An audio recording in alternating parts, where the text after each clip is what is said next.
ẹni tá a ti ń retí dé o àlìwúlẹ̀ máa ń wọ́rọ̀ sáwọ́tò là ń bẹ̀ yáì alágbàálẹ̀ wa aṣíwájú ẹ̀sìn olùtẹ̀lé ànábì gbajúgbajà oníwàásí àgbáyé tó mú yẹnyẹn ríkẹ́ sọlárí láwà ní sẹ́yẹ alùkínbẹ́ ẹ̀dọ̀ kí àdúrà tó ń gbà kankan pẹ̀lú orúkọ ọlọ́run ọba kún fàyà kóòrù tó lágbára jogun kógun ayé ẹni lọ sinabolẹ̀ ojú balẹ̀ ọ̀rọ̀ tá ṣaraṣara rasulu shafaawu imutisara Muhammad sallallahu alayhi wa sallam alhaji ọmọwé jìnnà sábìtú àdìjọ lágòkè justice of the peace olùdásílẹ̀ àti ìmáàmù àgbàjọ shafaawu ní ilẹ̀ islam worldwide kẹ̀kẹ́ nínú àgbáríjọpọ̀ lè máa mú jàǹkànjàǹkàn gbogbo lórílẹ̀‐èdè nàìjíríà àsìkò ti tó tí ọkọ̀ ń bọ̀ kí gbangba dẹkùn bẹ̀ẹ̀bẹ̀ wá àsìtò tutù lẹ́yìn tó gbóná nú yóò tún máa rẹ́lu rẹ̀ kẹ́ẹ̀m yóò wàrà òjò látẹnu rọ̀ṣù ṣàfáàwù nàṣí àtúnlápájá yàgò yàájú tábàgbà tábàwò ti kó tẹ̀dọ̀ alẹ́ kùrẹ́àn mẹ́tòmẹ́tò oníwàásí tó yàn tó yanjú àtúpalẹ̀ ní pọ́nrán kọ̀ọ̀kan tọ́lọ́ ń paláṣẹ káṣe àti súnà òjíṣẹ́ lámà àmà iṣẹ́ ìránṣẹ́ àwọn òjíṣẹ́ ọlọ́run tó ti wá tó ti lọ ṣáájú kí màmá ò tó dé bí kuran ṣe gbé kalẹ̀ lódìdí láì bẹ̀rù láì fòyà láì fi tẹ̀sí ṣe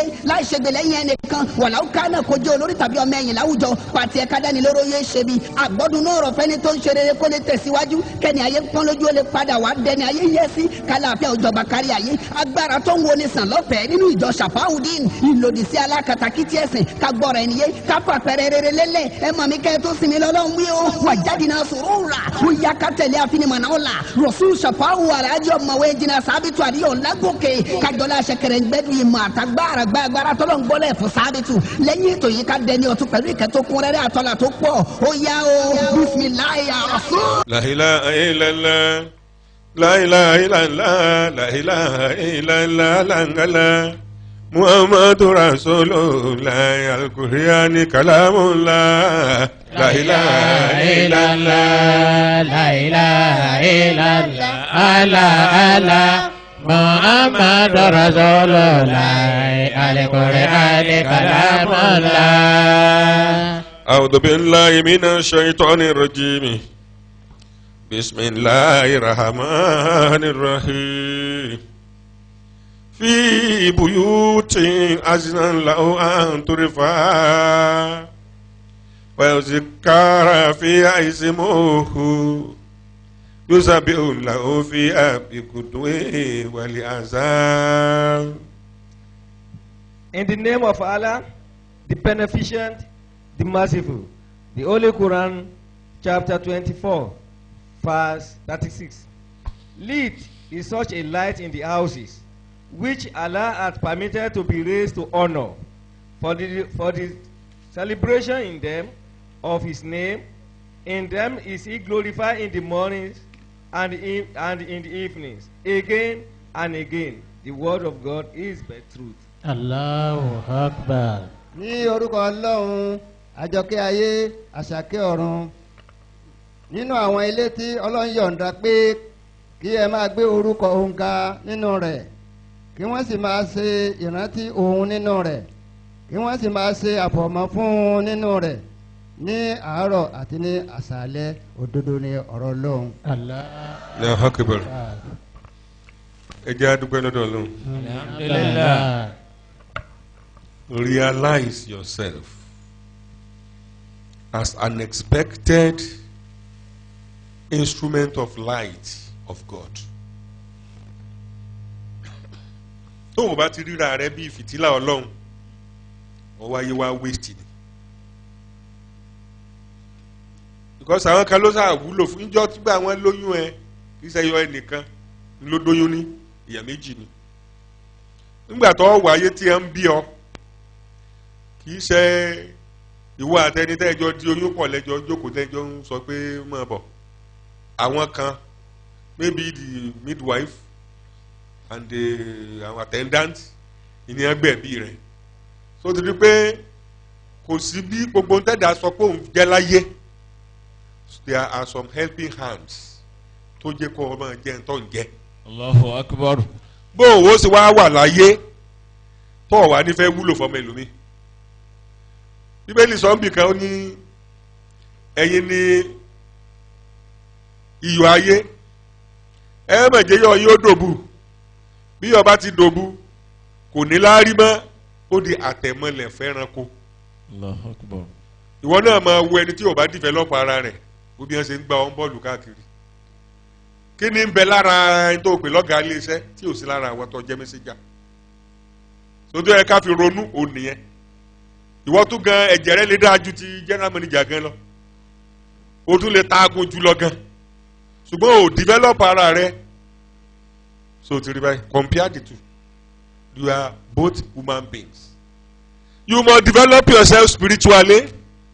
you must develop yourself socially how do you now match together the two for you to be able now torí pé the higher you are the more beneficial to mankind you are you can compare Trump pẹ̀lú ordinary American òun ti làlùyọ dókè yẹn influence yẹn ti káàkiri gbogbo ayé so tọ́ ẹ pé in the positive direction ló fi ṣe gbogbo tó ń ṣe gbà pé ṣe Ọlọ́run ló ń ṣe Allahu Akbar. so ọ wà more effective than tó yẹn tó pe rẹ̀ láàfáà gan tọ́ ẹ pé effect rẹ̀ gan impact rẹ̀ gan àwọn èèyàn ò filẹ̀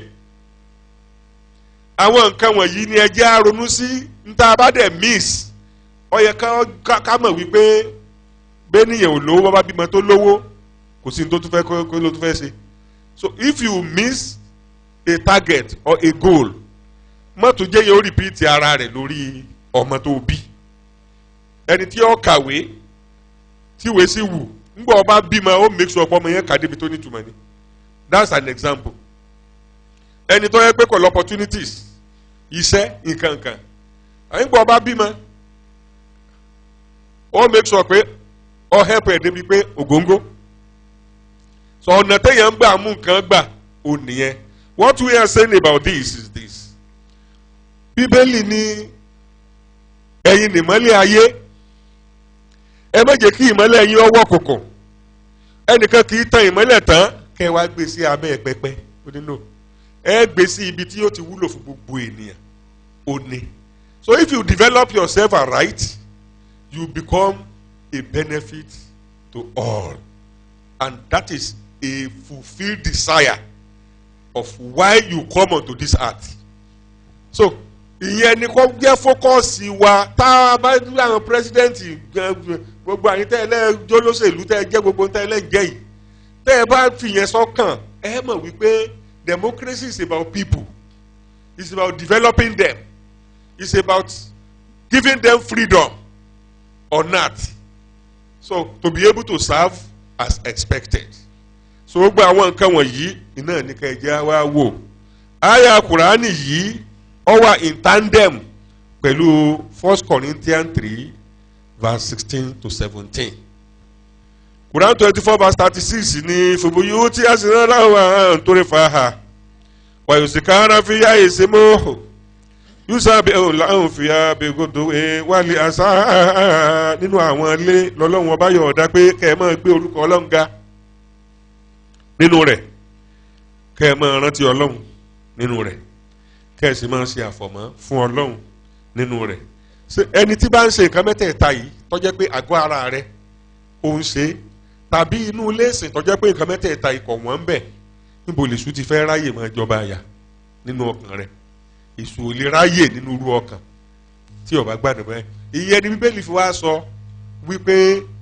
ẹ̀yin ni ilé Ọlọ́run àkọ́kọ́ so mọ́sálásí tẹ́ ẹ kọ́ ṣọ́ọ̀ṣì tẹ́ ẹ kọ́ ilé Ọlọ́run kejì ni ó ní ẹ̀yin ní ilé Ọlọ́run àkọ́kọ́ o Ọlọ́run fẹ́ láti máa gbé inú yín ṣùgbọ́n ẹni tó bá ń mùmúkúmu tí ń jẹ̀jẹ̀kújẹ tí ń ṣèṣekúṣe ó ń balẹ̀ ara rẹ̀ jẹ́ ni ọ̀fọ̀ Ọlọ́run láàyè láti gbé inú rẹ̀ ó nìyẹn so ẹ ti wá rí sí wípé nígbà tí wọ́n dá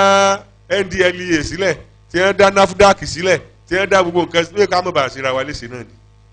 bọ́ ọ bá mu bóyó tó rí ẹ yí dànù ẹ pé ìwọ àti ìran rẹ lọ́kàn the only thing is that become a nuisance in society o tún lè ọmọ kó bẹ́ẹ̀ tí ń rìn jẹ́jẹ́ tiẹ̀ títí ó ní so ó ti rí i pé gbogbo tá à ń ṣe nínú ayé yìí ó ní relation pẹ̀lú bọ́lọ̀ ṣe ń fẹ́ kí nǹkan ó rí nígbà tọ́rọ̀ wá rí báyìí àníṣe bọ́ ọba dé developed countries bú epẹ́ bẹ̀ kọ́ yàtọ̀ sí ti Nàìjíríà tó ló ti lọ bẹ̀ ṣùgbọ́n when you look around wàá rí pé gbogbo nǹkan ló wà létòlétò layout àwọn ilé bó ṣe yẹ kó rí òun kálukú ń ṣe tiẹ̀ láì dira wọn lọ́wọ́ láì constitute nuisance gbogbo technology and science náà ń work ń bẹ̀ gbogbo shopping centers the mall wàá rí wípé wàá wonder pé ọ̀tọ̀ ní ká establish nǹkan bó wọ́n ṣe rí energy and wisdom láti máa maintain kìíní bó wọ́n ṣe rí energy and all those things láti máa sustain yẹn and these are things that is lacking in Black Africa maintenance and sustenance ntọ́lá láàkì ó nìyẹn ìyẹn ló yẹ gọ́fìmẹ̀ntì wa ó rọjú mọ́ láti gbé kí ọ̀tọ̀ wo ni mo tiẹ̀ fẹ́ fi sílẹ̀ fún àpẹẹrẹ ńsìn when you talk of discipline in Nigeria ìdí àgbọn Buhari regime introduced that culture they were able to establish it among us and níléèwé as I was in the university then àmọ́ pa lè wà ọ́ dálé tó bá ti dàsíkò oúnjẹ báyìí gbogbo ẹ̀ máa ń wà ráùtì ni àwọn alágbára níwà wájú wọ́n dẹ̀ dictate fáwọn tí ń sáàfù yẹn ni ibi mo fi omú fún mi ni ibi mo fi omú fún mi ni nǹkan kan àwọn tá a bá lẹ́nu ibi tí ò nítumọ̀ ni wọ́n rà fún ọ ó sì rà mọ́ ẹ lọ ngbọ́ ò lárúmá ṣùgbọ́n gba àwọn ìdí àgbọ̀ndé gbogbo alábáńkìw ó di you must not shunt nǹkan tá a rò wípé electrical terminology ni àṣeyàn lè lò fún ènìyàn pé don't shunt so you could now see that even bí Buhari ò sí ààrẹ mọ́ èyí tí wọ́n ti ṣe ń gbà yẹn pẹ̀lú di àgbọn ó ti immortalize orúkọ ẹ̀. Allahu Akbar. ẹ̀yin náà mú kọ́ọ̀tọ̀ kan wá ẹgbẹ́ kọ́ọ̀tọ̀ kan kalẹ̀ kì í ṣe kọ́ọ̀tọ̀ kébí mọ́ pàlú ó yẹ ká ń bèrè o èyí tá à ní gbàgbé tọ́jú pé a lè fi lọ́mọ lọ́wọ́ ẹ fáwa náà ń kọ́ọ̀tọ̀ ẹ fáwa ń kọ́ọ̀tọ̀ tọ́jú pé ààfin ní mọ̀ gbàgbé yín ẹ̀yin tẹ̀ ń bẹ́ ń pò torí wípé Nigeria of today wàhálà tó a wà nú ẹ̀ ẹni tí ó yọ wá kó lọ́fìn yẹn ìlà ń wá. Sahara al-fasadu fil barri wal bahri. Sahara al-fasadu fil barri wal bahri bima kasabati aydin nas liyuziqahum ba'da alladhi amilu la'allahum yarji'un. Qul siru fil ardi fanzuru kayfa kana akibatu alladhina min qablu كأن نكسر مشركين لكن وجهك لدين القيم من قبل أن يأتي يوم لا مرد له من الله يومئذ يصدعون. àwọn àbàjẹ́ hàn lókè ilẹ̀ àti ní búdò Sahara al-fasadu fil bahri wal bahri aké gbogbo ẹ̀yin EFCC àti ICPC ẹ kú sẹ́wọ̀n kí nǹkan ó ti bàjẹ́ débi lẹ́fù yẹn ẹ máa kí wọn ẹ sọpọ́ọ̀tì wọn ní ẹ̀yin aráàlú ẹ sọpọ́ọ̀tì wọn ní o nǹkan ti bàjẹ́ kọjá bẹ́ẹ̀ o because Nigeria has been building ẹ rí pé ẹlòmíì á ní bọ́ngbà tó ń wà lórí oyè tàbí tó ń bá dórí oyè òun ó sọ àwọn ọ̀rẹ́ òun bíi 1000 di mílíọ̀nìà sáwọn ọ̀rẹ́ rẹ nìkan ló dìbò fún ọ ni gbogbo Nàìjíríà la ní ọwọ́ sáf tó o bá fẹ́ dà rẹ gbogbo Nàìjíríà lọ sáf tó o bá fẹ́ di gómìnà gbogbo stéètì àtẹni tó dìbò fún àtẹni tí ó dìbò fún ọ that is building of strong individuals ìyẹn la fi ní àwọn atóbimọ́ṣe bá wí àwọn kan bẹ Nàìjíríà yìí tọ́jà pófin ò lè mú ẹ kàn máa fẹnu lásán sọ ni orí kìíní wọ́n ti máa pera wọn pé ọ̀wá ń gbọ́n tí ọmọ rẹ ń sọ ọjọ́ náà kìlọ̀ fún ọ parí síbẹ̀ náà nù bí wọ́n bá ṣẹ̀ as an ordinary person in Nigeria kọ́ fóònù wọn pé ẹ kìlọ̀ fúnra yín o wọ́n gán wọn kàn tẹ̀ra rẹ jẹ ni wàláhì wọ́n tẹ̀ra rẹ jẹ ni yòókù ṣé orílẹ̀-èdè tó jẹ́ pé dọ́ọ̀bù òfin lẹ̀ ń lò sórílẹ̀-èdè gidi nìyẹn ọ̀bá tọ́lọ́mù àwọn nǹkan wọ̀nyí là ń fẹ́ àwọn culture of sanity à ń fẹ́ wọn pé kẹ́ establish wọn ó ní kò wá ṣàdédé rí bẹ́ẹ̀ o àwọn tá a ti fọwọ́ ara wa dálẹ̀ ni o nínú tá a fọwọ́ ara wa dá sílẹ̀ civil war the first school ẹ̀yin àwọn bàbá tẹ́ ẹ pa yẹn èmi ò tí ì replacement wọn ta ló ti wàá dáa tó gbogbo àwọn tẹ́ ẹ pa àfábàlẹ̀ wà nǹkan kan àwọn tẹ́ ẹ sì pa sáyé bí Aminu Kano kan gbé ẹ̀bẹ́ yẹn ta ni replacement wọn àwọn ẹ̀pẹ́ pa àwọn yẹn sáyé ni wọ́n láì dé àtẹ́fẹ́ fi tó nǹkan ṣe fún ẹ láyè ṣébi afẹ́ abajá náà làwọn afibajá yìí ṣùgbọ́n kò gbọ́dọ̀ máa rí bẹ́ẹ̀ lọ nítorí wípé ayé ò stable ayé ò dúró sójú kan nígbà tá à ń gba òmìnira ń bí ní 1960 èèyàn mọ àwọn bá a ṣe láwọn ọmọdé ń bí náà ní láwọn ọmọdé àwọn tó jẹ́ leader wa ń gbà yẹn tí wọ́n jẹ́ colonial masters tí wọ́n túkù lọ́rùn wa àwọn náà láwọn ọmọdé ti Nàìjíríà àti dàgbà báyìí àwọn ọmọdé tọ̀hún náà wọ́n ti dàgbà báyìí can you compare our life with the lives of those people now because the place is better than this place wọn àwọn fi nǹkan ṣètò wọ́n fi nǹkan sí gbogbo bó ṣe kí nǹkan ó rí àwọn à ń ṣe gbàtúgbàtú à ń ṣe kú à ń léra wa kúrò lórí oyè à ń jìra wa lẹ́sẹ̀ à ń ba gbogbo nǹkan jẹ́ kódà àmọ̀ tó jagun torí pé ńgbà tí wọ́n sọ wípé more than 350 million stray arms and ammunition ti wọ Nigeria illegally and they were in the hands they happen to be in the hands of those people tí òun ṣe ológun iṣẹ́ wo lẹ ti ṣe sí jọ́ta ti gbọ́ sọ́sẹ̀sẹ̀ ń wọlé ni nígbà ajá sífù ẹ̀ mọ ọ̀pọ̀lọpọ̀ nǹkan tó wọlé ẹ̀ pé ibi tí gbogbo nǹkan ti bẹ̀rẹ̀ sí break down ni ẹ̀ àwọn kan ń ta ìbọn fún yín wọ́n ní ẹ̀ máa fi para yín àrònú àmú wọn gẹ́gẹ́ bíi saviour látìgbà náà sáwà united money despite the reconstruction reconciliation rehabilitation processes tá a láǹṣe are we united again? so gbogbo area yìí náà ni ẹni tí ó bá wa pa egbò yẹn rẹ́ ojú ọgbẹ́ yẹn ẹni tí ó bá wa pa rẹ́ àwọn là ń wá gẹ́gẹ́ bíi leaders that will heal the wound of yesteryears àwọn tá à ń wá gẹ́gẹ́ bíi leader ó nìyẹn gbogbo àmọ̀ pé gbogbo nǹkan ti dàrú gẹ́gẹ́ bí Quran ṣe sọ kó ní kó lè fún wọn tọ́wò apá kan ohun tí wọ́n ń ṣe níṣẹ́ gbogbo ìwà àbàjẹ́ ìgbà náà tá a wá ń sọ tọ́jú wa lójú ìwà àbàjẹ́ àsìkò yìí sí ọ̀pọ̀ rẹpẹtẹ ju ètí à ń sọ ń gbà yẹn gan lọ tá à ń pè ní wàhálà who will curb all these things for us ní Nàìjíríà kò sí ti ń jẹ́ terrorism tẹ́lẹ̀ are we now not experiencing the worst of life? Leader tí ó bá wa tó òun ní the Quran 30 verse 26 ni mo ti ń sọ̀rọ̀ yẹn o ọlọ́ni ẹ wò lọ kulisiru fil aridi fanzuru kaifa nkana akibatu ladina min qablu kana nakzaruhum musrikin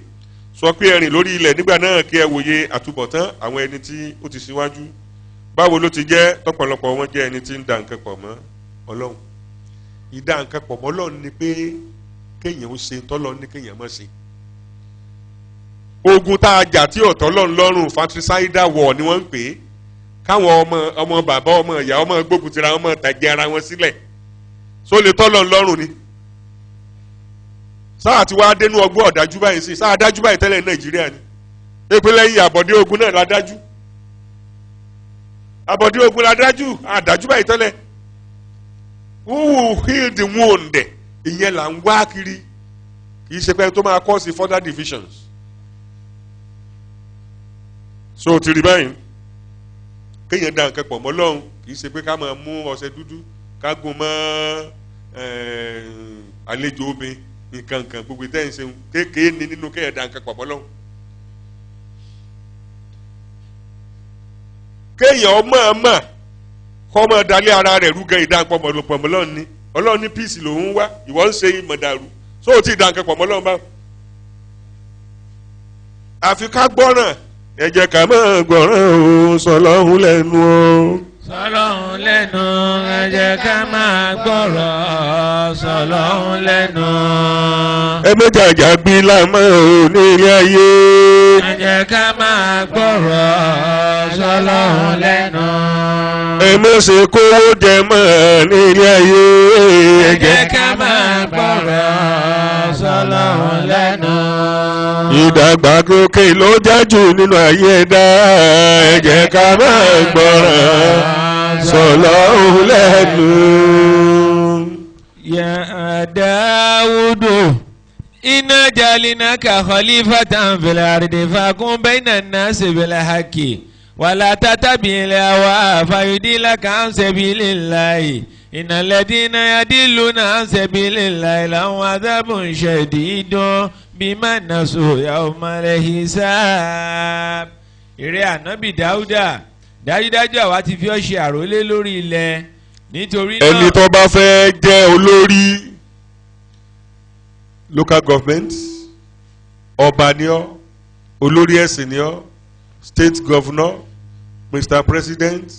the commissioners, the ministers, all the appointed leaders in this and that areas. Recommended text only Quran 38 verse 26. Pé ẹnikẹ́ni tó bá ti bára rẹ̀ ní ipò kó rí ara rẹ̀ gẹ́gẹ́ bí ẹni ìsàlẹ̀sà torí pé millions of you are qualified to be there. ẹ̀yin ẹnìkan náà láti gbé sípò. Allahu Akbar. ọwọ́ ajẹ́wọ̀ kí ló fẹ́ fi dúpẹ́ fọ́nà nítorí wọ́n fẹ́ fi dúpẹ́ náà ni pé kó o ṣe as that office is demanded, the demand of that office kó o try láti satisfy Ọlọ́run lórí ẹ̀ kó o ṣe. Kò sí iṣẹ́ téèyàn gbà tàbí pò téèyàn dé tí o sí ethics of the profession,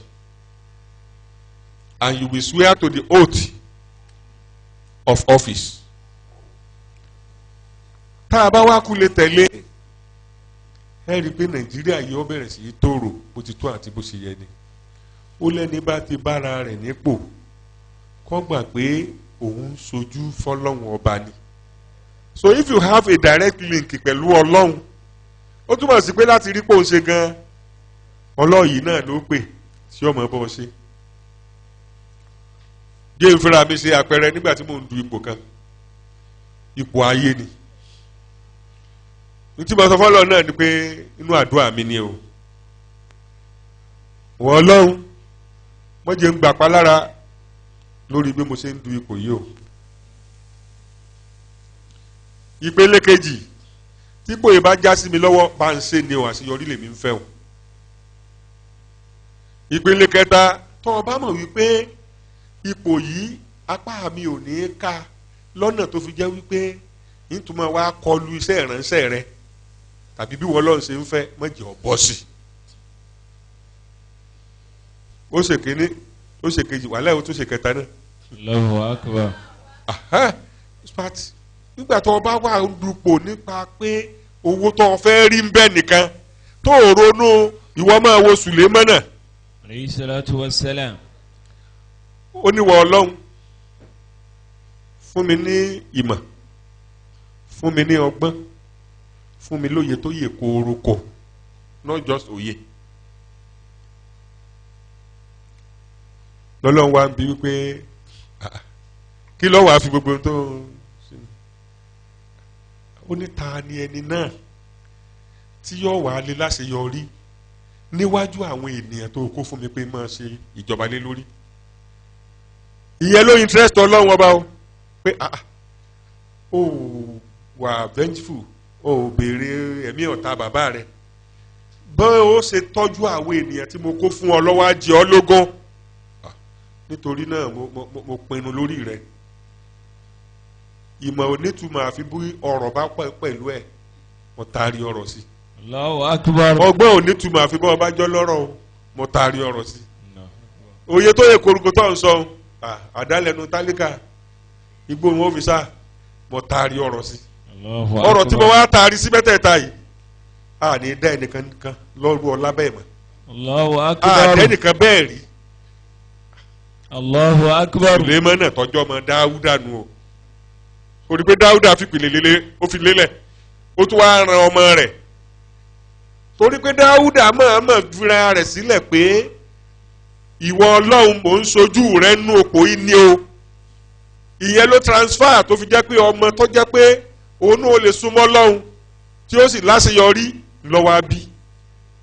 Téèyàn dẹ̀ rí àṣeyọrí yẹn téèyàn dẹ̀ rí ìfẹ́ Ọlọ́run lórí ẹ̀. Bó ṣe yẹ kó rí nìyẹn ọ̀pọ̀lọpọ̀ yín ẹwà ń pò léni ronú ọ̀la ọmọ ẹ wá ń jẹ wọ́n mógún ẹ ń ṣe bẹ́ẹ̀ ṣe fẹ́ ẹlòmíì wá lòpò débi pé ayé ṣépè fún pé ìran àti ìrandíran rẹ̀ ò ní débẹ̀ mọ́. ṣé ń pé bí ẹ ṣe wá lòpò nu ṣé Sùlẹ́mánà sọ lòpò bẹ́ẹ̀ ṣé Dáúdà sọ lòpò bẹ́ẹ̀. àwọn influences from the churches and the mosques tá a ní ká lò into sanitizing and regulating the system of the secular society ó nìyẹn. Except you can do this, the churches and mosques will be irrelevant in human life in today 21st century. àfi tá a bá lè ṣe bẹ́ẹ̀. nítorí náà. àwa ti fi ọ́ ṣe àrólé lórí ilẹ̀ nítorí náà kí o máa dájọ́ òdodo láàrin àwọn ènìyàn. ìdájọ́ òdodo kámẹ́kámẹ́kámẹ́. àti pé kí o má ṣe tẹ̀lé ìfẹ́ inú kí o má bàa sọnù kúrò ní ojú ọ̀nà Ọlọ́run. dájúdájú àwọn tí wọ́n sọnù kúrò ní ojú ọ̀nà Ọlọ́run ìyà tó lè wà fún wọn nítorí ìgbàgbé tí wọ́n gbàgbé. ẹ jẹ́ ká máa gbọ́ràn sọlọ́hún lẹ́nu ọ́ sọlọ́hún lẹ́nu ẹ jẹ́ ká máa gbọ́ràn sọlọ́hún lẹ́nu.